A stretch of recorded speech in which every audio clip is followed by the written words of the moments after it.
Now see the question 12. Question is, a 1.1 kilowatt heater is connected to 220 volt means 220 volt means की supply से 1.1 kilowatt का एक heater connected है।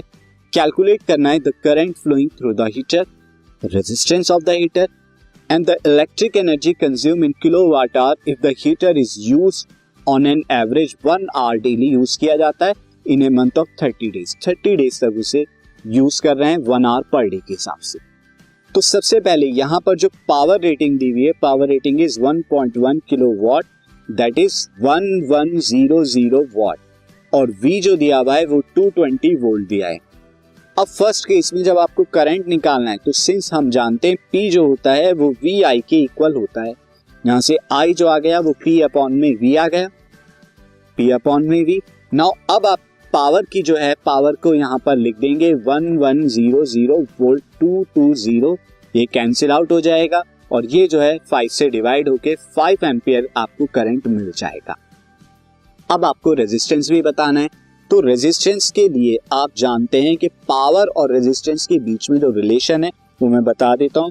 P is equal to I square R होता है, तो R की value क्या हो गई P अपॉन में आई स्क्वायर, यानी कि P जो है यहाँ पे 1100, I जो है यहाँ पर कितना हो जाएगा 5 का स्क्वायर। यहाँ पर देखिए मैं 1100 को क्या लिख सकता हूँ 11 इंटू 100 और 100 को मैं क्या लिख सकता हूँ 4 इंटू 25 और नीचे 5 का स्क्वायर 25, ये कैंसिल आउट हो गया तो 44 ओम्स जो हो गया वो रेजिस्टेंस ऑफ हीटर हो गया। अब हमें यहाँ पर उसकी एनर्जी कंजम्पशन भी निकालना है, तो एनर्जी पर डे की हम निकाल देते, तो energy consumption of heater per day, यहां पर यह फॉर 1 डे, एक दिन के लिए कितना हो जाएगा।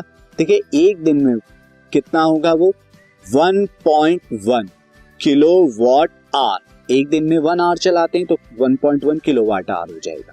अब 30 डेज तक चलाते हैं तो एनर्जी कंजम्पशन फॉर 30 डेज कितना हो जाएगा, that is 30 into 1.1 kilowatt hour, और ये जो हम कैलकुलेट करेंगे तो 33 किलोवाट आवर ये उसका होगा जो हम 33 जनरल जो हमारी यूनिट्स होती हैं 33 यूनिट्स का कंजम्पशन वो हीटर करता है।